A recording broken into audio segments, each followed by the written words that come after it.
আসসালামু আলাইকুম বন্ধুরা, দেখতে পাচ্ছ তোমরা এখন যে ভিডিওটি তোমাদের সঙ্গে তুলে ধরেছি এটা হচ্ছে একটি মসজিদ নির্মাণের ভিডিও।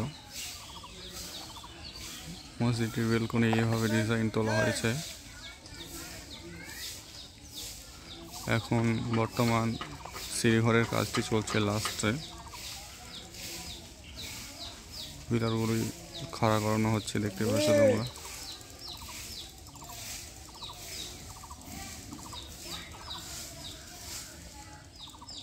খুব সুন্দর লাগছে ডিজাইনটা।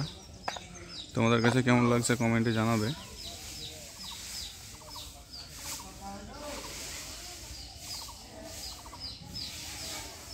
আসসালামু আলাইকুম। অবশ্যই তোমাদের সঙ্গে ফিনিশিং ভিডিওটি তুলে ধরবো। চ্যানেলে যদি নতুন হয়ে থাকে তো অবশ্যই চ্যানেলটি সাবস্ক্রাইব করে পাশে থাকা বেল আইকনটি বাজিয়ে রাখবে, কেননা ভিডিও দেওয়ার সাথে সাথে যাতে তোমাদের কাছে ভিডিওটি সর্বপ্রথম পৌঁছে যায়। আসসালামু আলাইকুম।